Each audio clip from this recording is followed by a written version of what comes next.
Ya.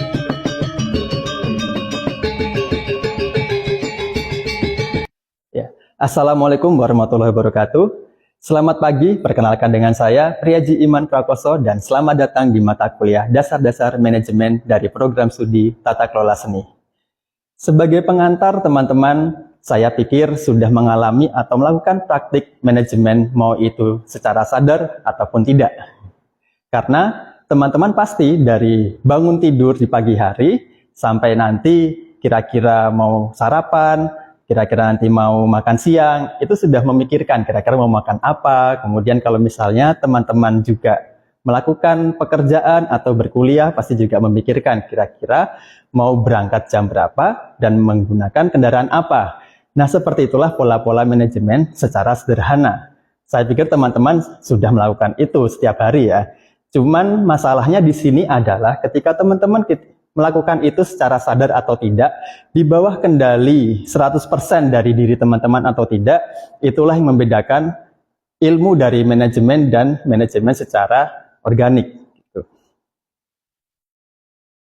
Oke, lebih lanjut lagi kita bisa mengenal manajemen berdasarkan pengertian-pengertian dari beberapa ahli. Saya ringkas saja di sini, manajemen itu merupakan suatu sistem yang digunakan untuk mengatur sebuah organisasi yang ada dalam suatu badan untuk mencapai tujuannya. Dan kita secara sadar melakukan segala apapun yang kita butuhkan untuk mencapai tujuan tersebut. Itulah manajemen yang sebenarnya. Gitu. Bukan secara organik dari alam bawah sadar kita. Ketika kita mengendalikan 100% dari manajemen itu sendiri. Kemudian teman-teman mungkin bertanya, kita ada di lingkungan seni, kuliah di seni, terus manajemen di seni itu buat apa sih gitu kan? Teman-teman setiap hari berkarya, menjadi seniman, berkarya, melakukan pengkaryaan, berkreasi, memiliki ide kreatif, visi artistik. Kira-kira manajemen ini posisinya di mana gitu? Ketika teman-teman melakukan proses kreatif tersebut, gitu kan? Perlu nggak sih sebenarnya manajemen dalam bidang seni ini? Bisa kita bedah lebih lanjut. Nah, manajemen dalam dunia seni bukan hanya soal mengatur administrasi, tetapi juga menjadi alat agar kreativitas bisa terwujud dengan baik. Karya bisa dinikmati publik, dan tujuan seniman atau kelompok seni itu bisa tercapai. Di sini saya memberikan beberapa peran kunci dari manajemen dalam dunia seni. Yang pertama, kita bisa mengubah ide kreatif menjadi realitas. Teman-teman ketika ingin berkarya pasti membayangkan dulu karyanya akan seperti apa, berbentuk seperti apa. Tapi ketika teman-teman tidak mengetahui bagaimana proses produksinya, bagaimana mengelola atau memanage produksi dari karya tersebut, kira-kira bisa nggak karya tersebut bisa terrealisasi dengan baik? Tentu saya kira jawabannya tidak. Karena teman-teman juga harus mengetahui proses-proses, tahapan-tahapan yang perlu dilakukan ketika berkarya itu. Kita ambil contoh, kita ingin berkarya seni musik. Gitu.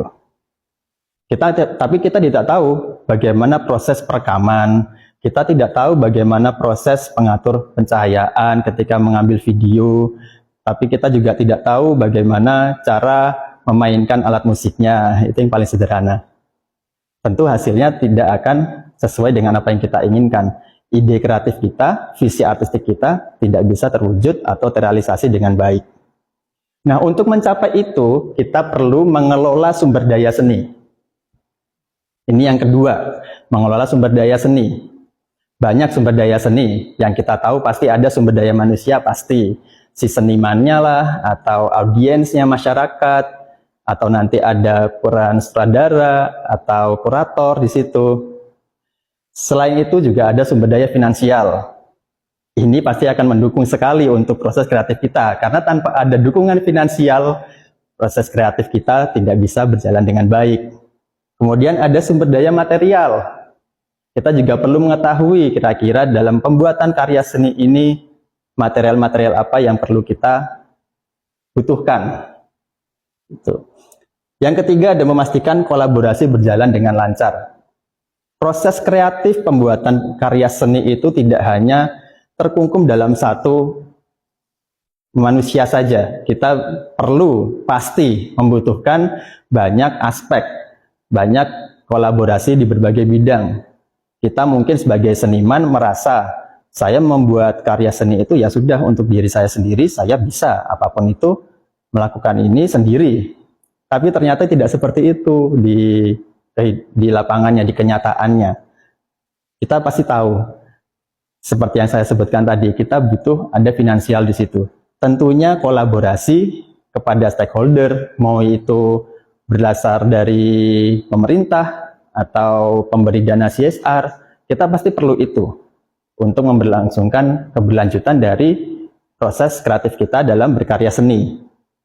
Selain itu, kita juga pasti memahami karya seni yang kita buat itu pasti kita ingin agar orang lain bisa menikmatinya. Kita tidak melulu membuat karya seni hanya untuk diri kita sendiri kan. Pasti kita akan punya bayangan ketika karya seni kita itu dinikmati oleh orang banyak. Disitulah letak kenikmatan kita, pencapaian kita sebagai seorang seniman. Ketika karya seni kita dinikmati orang banyak. Maka ketika kita membutuhkan orang lain untuk menikmati karya kita tersebut, kita membutuhkan kolaborasi dari berbagai aspek. Itulah peran manajemen dalam dunia seni. Kemudian kita juga bisa menjamin keberlanjutan dari kesenian tersebut. Kemudian yang terakhir ada membantu seni untuk menjangkau publik, seperti yang tadi sudah saya sampaikan. Jadi kira-kira teman-teman sudah memahami ya, apa pentingnya manajemen di dalam dunia seni. Jadi manajemen itu tidak melulu berbicara soal administratif, tapi ternyata untuk keberlangsungan berkesenian kita, berkelangsungan visi kreatif, proses kreatif kita, itu perlu manajemen juga di dalamnya. Seperti itu. Lebih lanjut lagi, kita secara profesional bisa berbicara, siapa sih pelaku manajemen itu? Pasti ada pelakunya dong. Manajemen itu kan sebuah pendekatan. Lalu kemudian pelakunya siapa? Bisa kita sebut dengan nama manajer. Teman-teman mungkin secara profesional belum memahami lebih lanjut, lebih dalam apa itu manajer gitu ya. Mungkin secara harfiah, oke, manajer adalah orang yang melakukan proses manajemen gitu. Tapi manajer itu sebenarnya apa sih gitu kan? Nah, secara profesional, manajer itu adalah seorang penggerak yang bertanggung jawab untuk menjembatani antara ide kreatif tim produksi, sumber daya, dan audiens yang kita perlukan untuk keberlanjutan berkesenian kita. Nah, seorang manajer itu memiliki peran yang sangat krusial dalam praktik berkesenian. Secara umum, peran manajer dapat dibagi menjadi 3 kategori utama. Yang pertama adalah peran interpersonal. Peran interpersonal artinya seorang manajer harus bisa menjadi leader.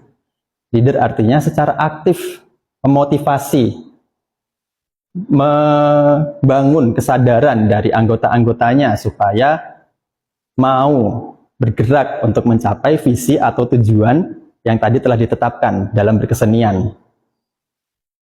Selain itu ada peran informasional. Jadi selain tadi memimpin secara aktif memotivasi, manajer juga perlu memberikan informasi kepada anggotanya secara jelas. Tentu anggota-anggota di sini bisa berupa tim kurator atau tim anggota dari keseniannya. Ketika tim dari kelompok kesenian itu memiliki tujuan yang ingin dicapai, tetapi tidak mengerti harus bagaimana, langkah apa yang harus dilakukan, di sinilah peran manajer. Manajer harus bisa memberikan informasi kepada anggota-anggotanya, kira-kira apa tahapan-tahapan yang harus kita lakukan untuk mencapai tujuan bersama tersebut. Kemudian yang terakhir ada peran pengambilan keputusan. Di sini manajer harus bisa memilih kira-kira mana pilihan yang paling tepat untuk keberlangsungan dari organisasi atau kesenian tersebut. Jangan sampai salah pilih. Ketika salah pilih, pasti ada resikonya. Tapi ya memang seperti itulah dunia manajer. Kalau tidak ada resiko, ya untuk apa dimanajeri, gitu kan? Nah, jadi di sini peran manajer yang terakhir yang paling krusial menurut saya adalah ketika seorang manajer itu bisa mengambil keputusan untuk tahapan-tahapan selanjutnya supaya proses berkesenian kita itu bisa terus berlangsung, berkelanjutan seperti itu. Setelah apa yang kita lakukan, tentu ada apa yang kita butuhkan. Seorang manajer pasti membutuhkan keterampilan teknis. Tentu, ketika kita ingin mengelola sebuah kesenian, kita harus tahu secara mendalam kesenian itu apa, membutuhkan apa. Kalau kita tidak mengetahui hal tersebut, lalu bagaimana kita bisa sukses, kita bisa berhasil dalam mengelola kesenian tersebut?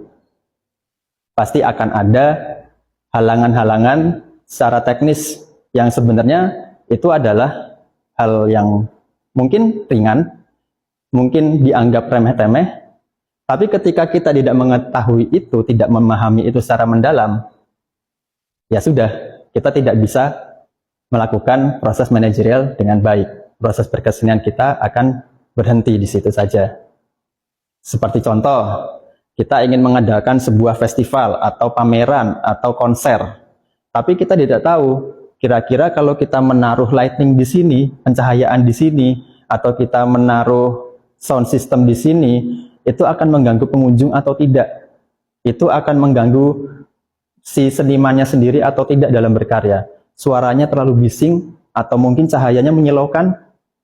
Keterampilan seperti itulah yang dibutuhkan dari manajer. Terlihat sangat ringan, terlihat sangat remeh-temeh, tapi ketika kita tidak menguasainya, semuanya tidak akan berhasil dengan lancar.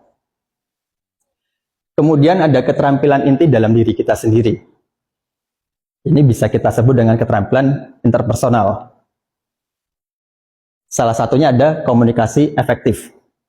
Bagaimana kita bisa berkomunikasi antara anggota, antara stakeholder, antara masyarakat, audiens, sehingga proses berkesenian kita itu bisa mencapai tujuan yang kita inginkan. Selain itu, kita juga harus bisa membangun hubungan. Tentu kita perlu kolaborasi. Lagi-lagi kita perlu kolaborasi, membangun hubungan dengan orang lain, dengan mitra yang bisa membantu proses berkesenian kita, itu sangatlah penting. Kemudian ada keterampilan konseptual. Kita juga harus bisa berpikir secara strategis. Kira-kira dalam proses berkesenian kita ini, apa yang ingin dicapai? Tahapan-tahapan apa yang harus kita lakukan? Yang harus kita lewati itu apa? Itu harus bisa kita tuangkan dalam mungkin bentuk teks, sehingga kita bisa mengkomunikasikannya dengan anggota-anggota dari tim kesenian kita. Seperti itu. Kemudian ada keterampilan pengambilan keputusan. Lagi-lagi tadi, peran yang harus kita lakukan yang paling penting, yang paling krusial menurut saya adalah ketika kita harus mengambil keputusan. Karena kita juga harus memikirkan apa resiko yang akan terjadi ketika kita mengambil keputusan tersebut. Kalau misalnya ternyata memang ada resikonya, kira-kira kita bisa tidak mengantisipasi atau memberikan solusi atas resiko tersebut? Mungkin sekian dari pengantar dari manajemen. Semoga teman-teman bisa memahami apa itu manajemen di dalam dunia seni. Dengan begitu mungkin teman-teman dalam proses berkeseniannya bisa lebih baik lagi, bisa lebih berkelanjutan, bisa lebih atau bisa mencapai tujuan dari proses berkesenian yang teman-teman inginkan. Sekian dari saya, terima kasih. Wassalamualaikum warahmatullahi wabarakatuh.